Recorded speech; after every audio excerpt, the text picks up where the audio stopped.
Attention! The following program contains explicit language. Listener discretion is advised. Now, please enjoy your independent media session.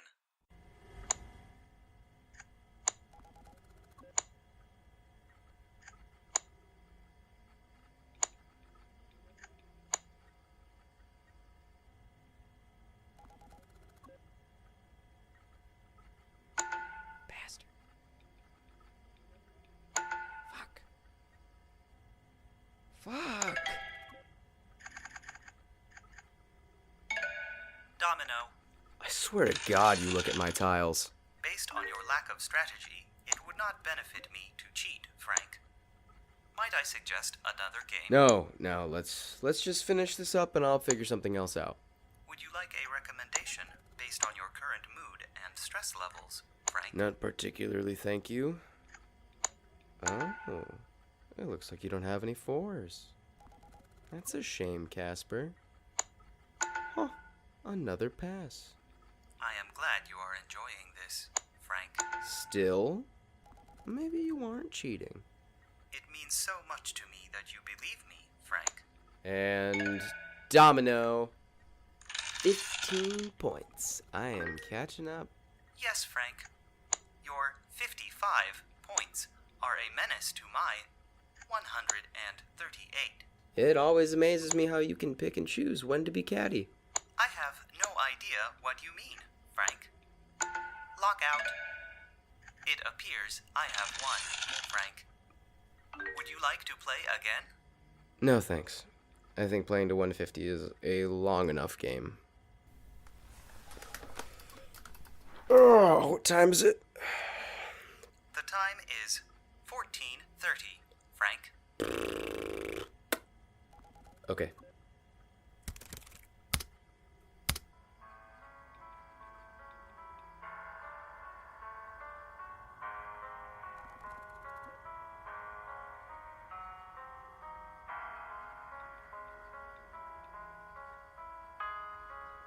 The middle of the day is always hit or miss for me.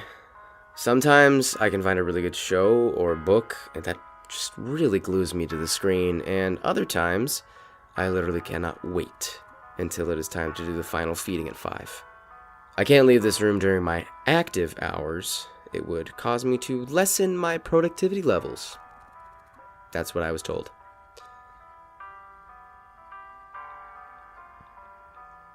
I miss naps. I really fucking do.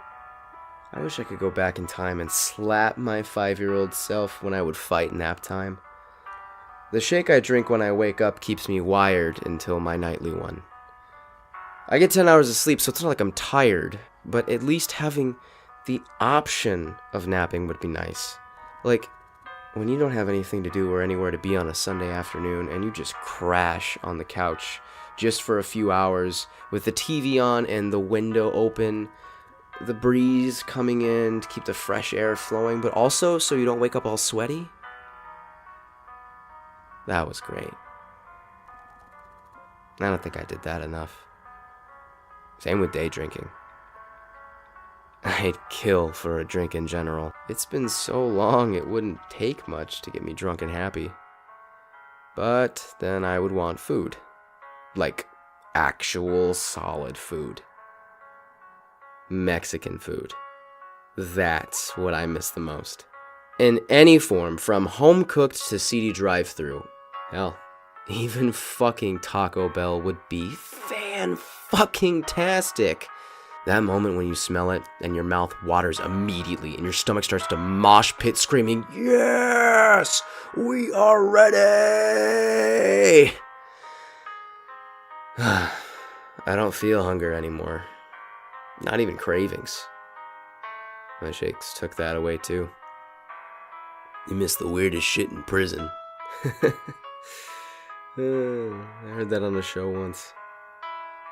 And it's true, because I'd give my left pinky for some Taco Bell.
Morning.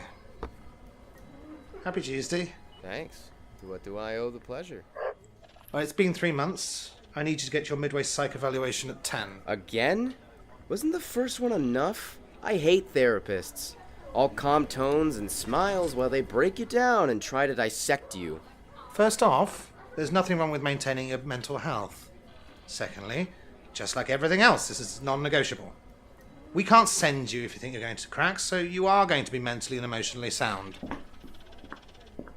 Oh yeah, and there was a third thing. Yeah? Don't be a cunt. It's too early for that.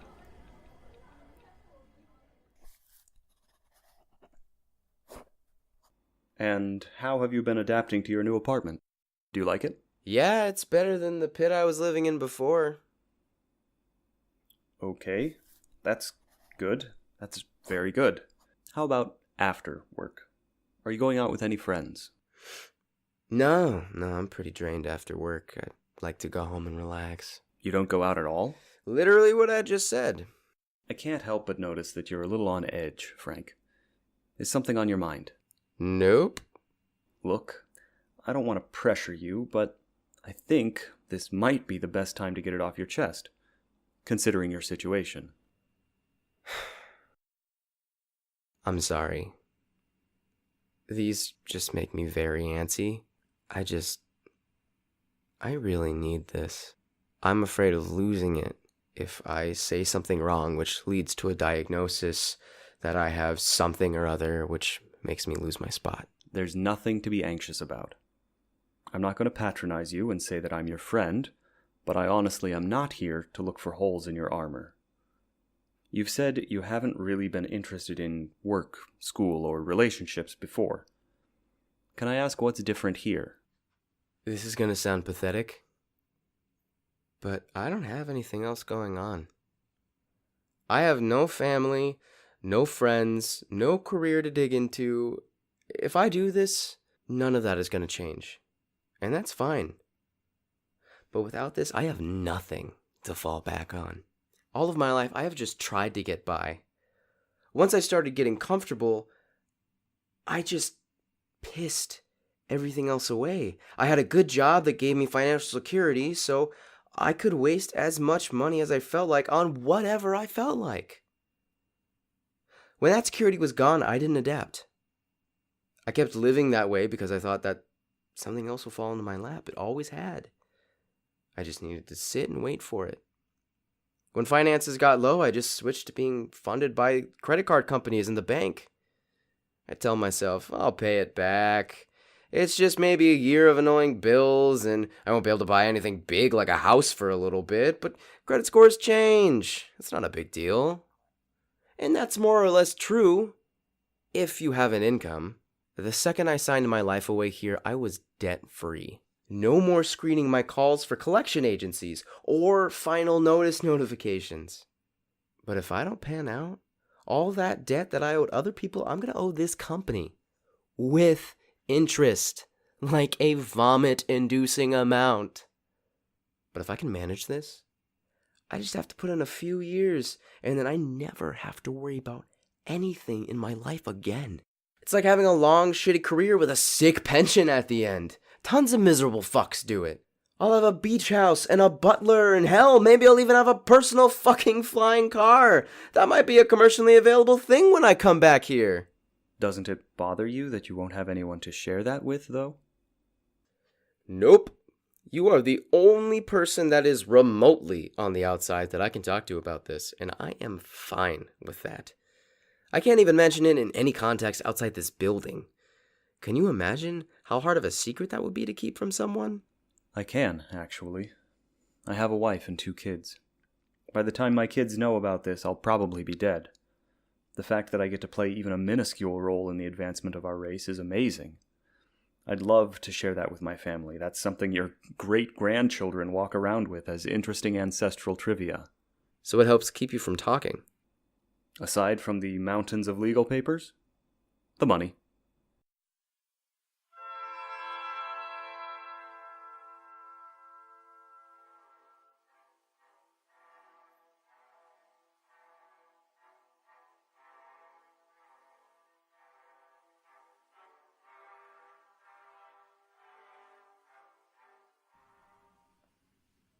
I wish I had been nicer to that guy.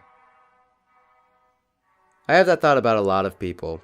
If I do happen to reflect on my mistakes, it's now, in the middle of the day.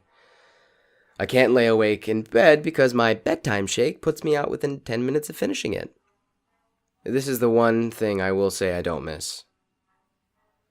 The nights where you can't sleep, so you take turns staring at your ceiling and glancing at the clock, which never has the numbers on it that you want it to in the order you want them. Your next day revolves around your exhaustion, whether you get a nap in or power through. It's really just a waste of the day. Either you spent the whole day feeling like shit or you slept through most of it. So that's one blessing. But that means reflection has to happen at another time, which happens to be after feedings, when I'm not doing anything but trying to preoccupy myself. If I think about something for too long, I just find something else to distract myself with.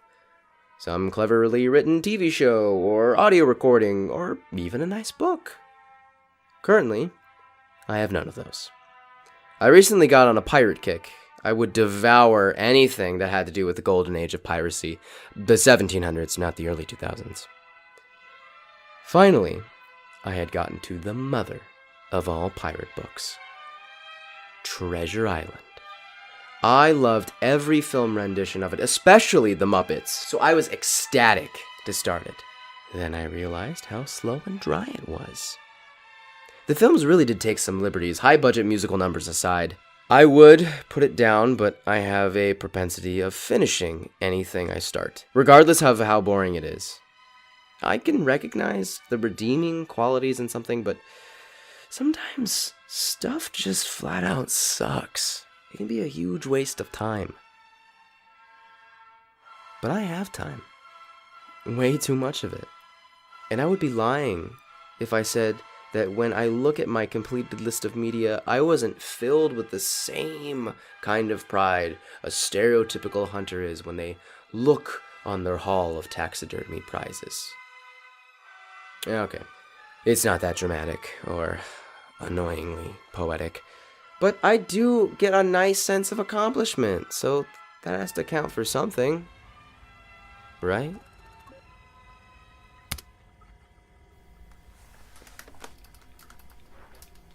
Casper, can you open up the restroom, please? Certainly, Frank. Thanks.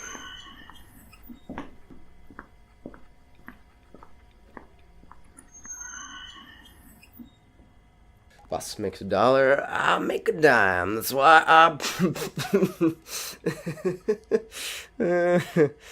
that always used to make me laugh. That and the thought of killing time at work by going to the bathroom. It's not something I ever tried. There always seem to be better ways to turn up the clock. The shake makes it so I only use the restroom once a day. Nothing of biblical proportions. I'm in and out in a few minutes. But the shake also makes it to where I can't engage in any personal time either. That I did have a problem with at the beginning. When I found out that I wasn't going to have any physical contact, pleasurable or otherwise, I thought I would at least be able to self-serve to pass the time. But in typical Frank fashion, I neglected to check all of the effects that the shake would have on me. Even if I had, it wouldn't have changed anything. They wouldn't have done anything about it if I had an issue with it. My input didn't matter. I needed this more than I was needed. I'm a cog in the machine. And cogs are very replaceable. I couldn't afford to be replaceable. Frank, I am noticing that you are having trouble focusing today. Your daily restroom break was 53 seconds longer than normal. I have taken the liberty to set up your favorite virtual tour, the Hawaiian Islands. Would you like to have a seat? Yeah, sure. That's fine, Casper. Thanks. My pleasure, Frank. I'm here to assist you in maintaining the directive. Would you like me to adjust the temperature while you watch? No, Casper. That's fine. Okay, Frank. Let me know if you need anything else. Sure.